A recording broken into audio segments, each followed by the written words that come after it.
Almost there. Right here. Alright, you guys. Almost there. No, almost there. Right here. So how many of you guys have been to a Soundcheck party before? Okay, pretty much everybody. So, if you haven't, or if you have, this is the part where we do a nice Q&A. So you guys get to ask us pretty much anything you can think of. So you probably know everything about us already. So this is your chance to ask us stuff you don't know or been too scared to ever ask. You have a chance, so don't hold back. You missed by like a foot. Thank God. Yeah, by yourself. But I need you guys to put your hands together. Who's actually doing this here? Well, I don't see any, so all right, so put your hands together for Big Keith McClellan. Now, you are not Keith, you are Trey D. Okay, Trey D. The lifetime ago. Yes, but we will never forget. DJ Trey D. Alright, who's got a question? So, if you have a question, he'll come and pick you guys up. You guys are Who is the most excited? You ready for it? What's your name? Kate. Hi, Kate. Hey, Kate. What was your guys' favorite music video each one of you all sent that you ever made? That we've made? Yeah. That's easy for me. We all know yours. Probably for me.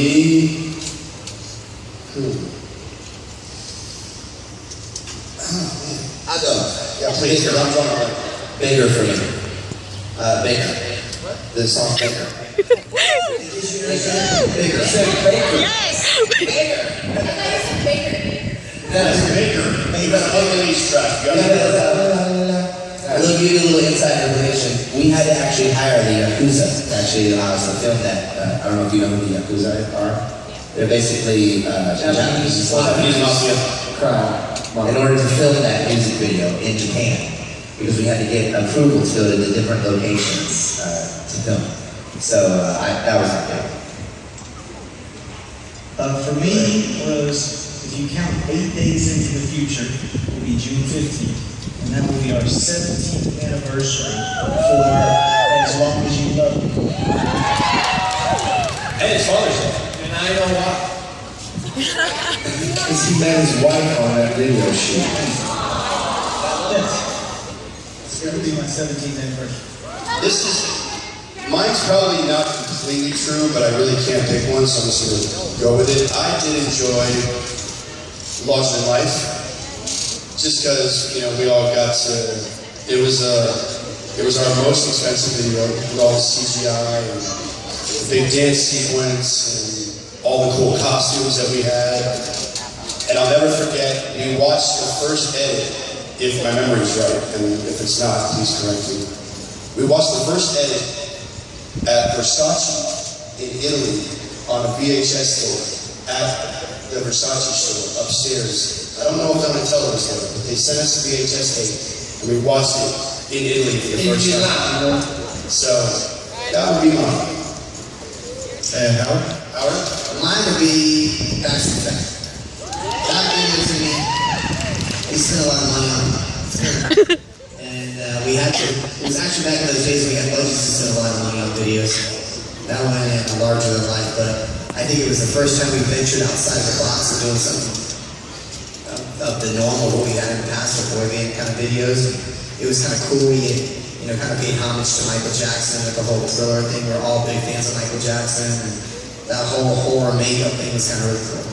Yeah, and that was our concept, and we collaborated with Joseph Kahn. And that video, really propelled us. It helped our careers a lot because it made people look at us a little differently. My favorite video is I Just Want You to Know. That was so fun. So fun. Yeah, I love Nick's performance, and it's amazing. Yeah. And also The Call. That was a really cool video. All right, if I have any questions, let's go to the back. How about you? Hi, I met you guys last week actually in Vegas, and I asked a question about whether you guys could do a tour of non-hits. Yes. I really wanted you to do that, so I just want to follow up. You guys She followed us here. Well, I followed you here, and I was there last night. and other shows too. So you have a lot of devoted fans, so I feel like you could definitely easily sell that, and as long as you like let people know what you're doing before they get to the show, everybody will be super happy about that. Can we hire you? Please do. Like I have a set list already, and I'm a lawyer and I'm getting a business degree. Excellent. So call me. And so to piggyback off of that, how do you guys feel about the why do you think people respond to you the way that they do, and how does it feel at this point, like 20 years later, for those of us who have never had people falling all over themselves to like touch anyway or something? Like, why do you think people do that, and how does it feel? ना नहीं बात नहीं sorry video कोई था Good question. ये ना जीवी देखा है What is that? बेनो है पता है Call freight train. That's a really interesting question. I mean, it's hard to answer. It's still kind of a weird phenomena, I think, how the fans are still to this day. You know, I mean, there's still girls that cry and get very emotional, and I think that's beautiful. We're very flattered, and it's very honorable. It still confuses me. I don't, you know, because me growing up, I was a fan of a lot of artists, but I didn't, you know, geek out at all. But Don't let him lie. Okay? No, but he it's- probably went back to his room and cried over pictures of Paul Abdul. I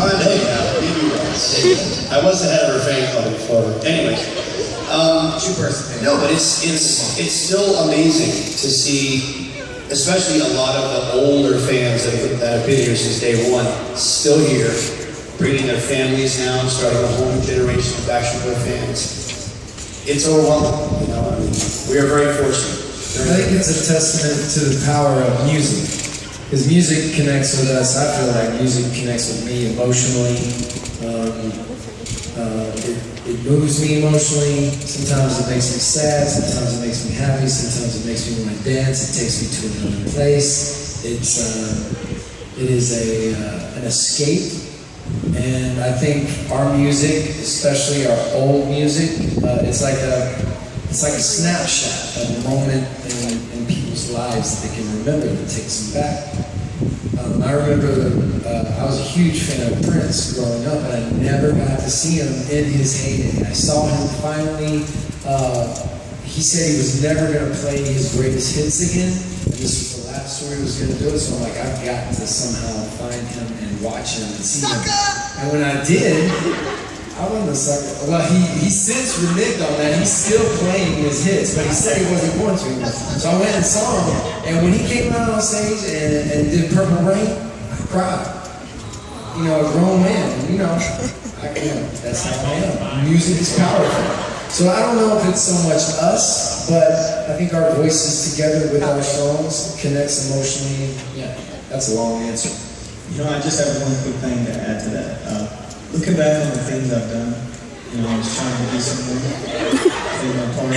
Sometimes I keep people in the dark, but as long as I show you the shape of my heart, it'll be cool. Nice. That was a great question. Great conversation. You guys, anybody else want to I think we feel that answer. Okay.